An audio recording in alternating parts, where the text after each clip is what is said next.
ज्या सिनेमाची आपण आतुरतेने वाट बघतो असा डबल सीट घेऊन येणारे खरे ते दोन शिलेदार आहेत ते आज माझ्याबरोबर एक क्षितिज आणि समीर. सर्वात आधी प्रश्न, डबल सीट म्हटलं की डोक्यात काय म्हणजे काय असेल? बाईक असेल का, काही वेगळं असेल का, असं येतं काय सांगशील? डबल सीट हा शब्द उच्चारल्यानंतर एकच भावना आपल्या सगळ्यांच्या मनात येते की दोघांनी केलेला प्रवास. ही फिल्म तेच आहे की त्या दोघांनी एक प्रवास ठरवला, नवरा बायको, आणि त्यांनी तो प्रवास शेवटपर्यंत केला. त्याची ही कथा आहे. तू ही कथा लिहिलेली आहेस, काय डोक्यात होतं तुझ्या हे लिहिताना? क्षितिज काय सांगशील तुझ्या स्टुडंट? एक छोटंसं चेंजेस मी आणि समीरने मिळून ही कथा लिहिलेली आहे. सो आम्हाला दोघांना विचार करताना तेच होतं की एखादी छान अशी कथा लिहावी जी स्वप्न पाहणाऱ्या प्रत्येक माणसाला ते स्वप्न आणखीन जोमाने पाहायला उद्युक्त करेल. ज्यांचं स्वप्न कदाचित काही गोष्टींमुळे तुटलं असेल त्यांना ते परत उभारी मिळेल, आणि ज्यांनी स्वप्न बघितलेलं नाही त्यांना सांगेल की स्वप्न बघा, त्यात फार गंमत आहे. तुमच्या आधीचे जेव्हा आम्ही सिनेमे बघतो तेव्हा आम्हाला खूप बघायला मजा वाटते. तुमची जोडी जी देते ते नक्कीच चांगलं असतं. ह्या चित्रपटातून आपल्याला एवढं कळतं की मिडल क्लास फॅमिली आहे, सगळं आहे. त्या व्यतिरिक्त प्रेक्षकांना काय नवीन मिळणार आहे? तुझ्याकडे मी आधी लोकांना जसं क्षितिज म्हटलं की उमेद, की काही लोक खचतात, काही लोक प्रयत्न करत राहतात. ही फिल्म पाहिल्यानंतर त्यांना 100% असं लक्षात येईल की आपण प्रयत्न करत राहायलाच पाहिजे. म्हणजे आपल्या सगळ्यांचाच क्रिकेटचा जो देव आहे सचिन तेंडुलकर, तो एकदा म्हणला होता की do chase your dreams because they do come true. He film तेच आहे की त्याच स्पिरिटची, आणि सचिन तेंडुलकर हा साधा सामान्य मध्यम वर्गातनं येऊन आज जे झाला तो झाला. त्यामुळे ही फिल्म पाहिल्यानंतर त्यांना 100% हे मिळेल की आपण आपले प्रयत्न करत राहायला पाहिजेत, आपल्याला जे हवं ते मिळतंच. त्यामुळे त्या स्पिरिट ते मिळेल, किंवा एक फॅमिली सपोर्ट असणं किंवा नसणं, जर असेल तर काय होतं आणि नसेल तर काय होतं, किंवा आपल्या आसपासची अनेक छोटी छोटी कॅरेक्टर्स आहेत की जी आपल्या शेजारी असतात आणि ते त्यांचा लढत असतात, आपण त्याच्यात इन्व्हॉल्ड नसतो. तर तोही तुम्हाला ही फिल्म बघताना बाहेरनं बघता येईल की आपण एकटे नसतो लढणारे, आसपास सगळे लढत असतात. त्यामुळे एकत्र आणि वेगवेगळे असे सगळ्या लढणाऱ्यांना ती फिल्म बघताना लक्षात येईल की ही आपली फिल्म आहे. क्षितिज तू काय सांगशील? नाही, मला असं वाटतं की ही फिल्म जी आहे ना, या फिल्मची गंमत अशी आहे की ही प्रत्येक माणूस जगत असलेल्या सुंदर सुंदर क्षणांची फिल्म आहे. म्हणजे आपण म्हणतो ना की एक मध्यमवर्गीय कुटुंबाचं स्ट्रगल आहे.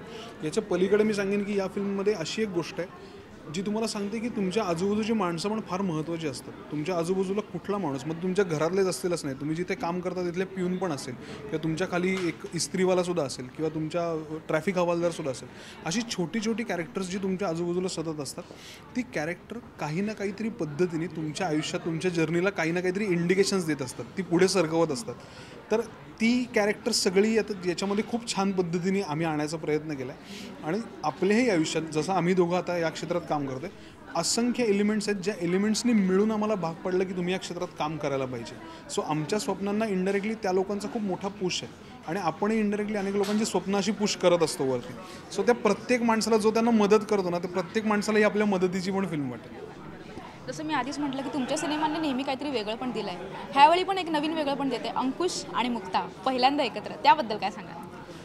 हो, ते मात्र वेगळे पण आहे. कारण म्हणजे एवढ्यासाठी की त्यांनी आधी कधीच कुठल्याच प्लॅटफॉर्मवरती एकत्र काम केलेलं नाही आहे, आणि या फिल्मची जी गरज होती की त्या दोघांचं नवीन लग्न झालं आहे आणि अरेंज्ड मॅरेज आहे आणि सामान्य घरात नाहीत ते, त्यामुळे त्यांच्यातली केमिस्ट्री ही फुलत जाणं खूप अपेक्षित होतं. अंकुश आणि मुक्ता या दोघांनी कधीही आधी एकत्र काम केलं नसल्यामुळे त्यांची फिल्ममध्ये सुद्धा ती केमिस्ट्री हळूहळू फुलत गेली.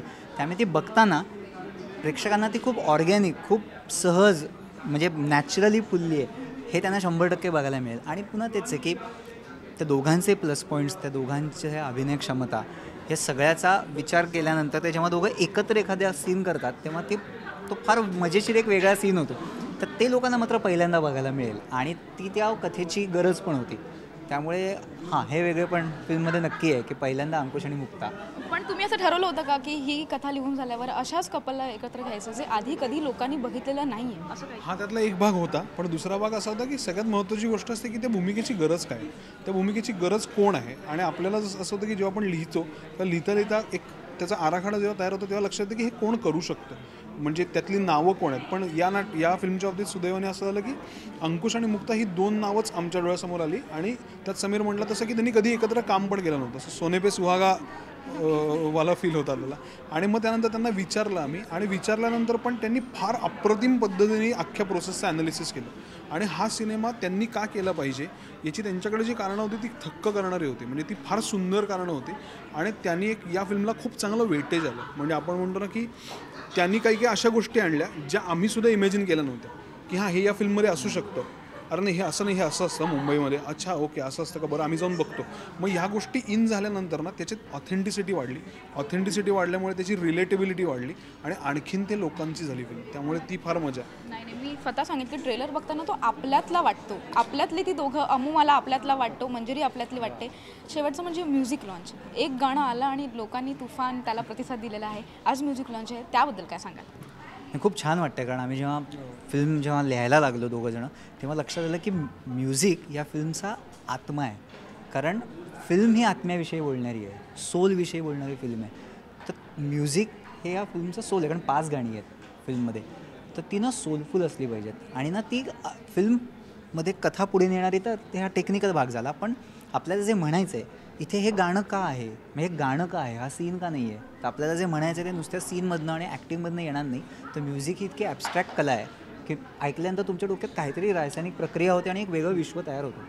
तर गाणं हे असंच असलं पाहिजे आपल्या फिल्ममध्ये, की जे आपल्याला जे म्हणायचं आहे ना ते विश्व लोकांच्या डोक्यात तयार करेल.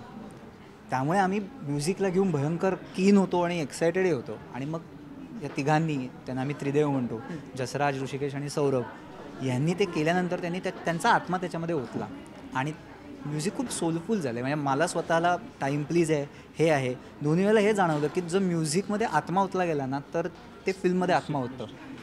तसं या फिल्ममधली 5 गाणी, म्हणजे सगळे गायक, ज्यांनी गाणी लिहिली ते लिरिसिस्ट, स्पृहा आहे, क्षितिज आहे, आनंदी गायली आहे, अजय गोगावले गायले आहेत, श्रेया गायली आहे, या सगळ्यांनी ना त्याच्यामध्ये त्यांचा आत्मा ओतला आहे.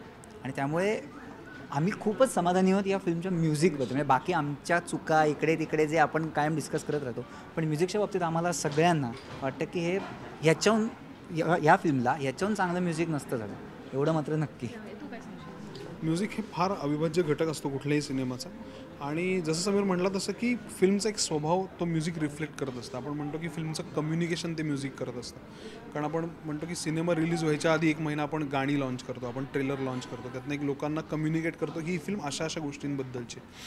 तर अशा वेळेला असं म्युझिक पाहिजे की जे फक्त असं नाही की लोक ज्याच्यावर लावून नाचतील, जे लोकांच्या आत राहील आणि लोकांना वाटेल की नाही हे कुठेतरी ना माझ्या जगण्याशी रिलेटेड आहे, आणि हे मला कुठल्या तरी मोमेंटला आठवते. मी एखादं बक्षीस जिंकलो तर मला हे गाणं आठवते, मी एखादं दुःखद प्रसंगात गेलो तर मला हे गाणं आठवते. मला वाटतं या गाण्यांची मजा ती आहे जी, अगदी मी अतिशयोक्ती करते, पण मला तारे जमीन परची गाणी ऐकल्यावर जसं वाटलं होतं ना तसं मला या सिनेमाची गाणी ऐकल्यानंतर वाटतं स्वतः. म्हणजे म्युझिक जुळून आलं आहे, एक कपिल नवीन आम्हाला बघायला मिळणार आहे, आणि डबल सीट, सामान्यातला चित्रपट. तुम्हा दोघांनाही खूप खूप शुभेच्छा तुमच्या सिनेमासाठी, आणि तो खूप यश मिळो हीच इच्छा. Thank you so much. कॅमेरामन फैजानसह शुभांगी साळवे, राष्ट्रीय मराठी.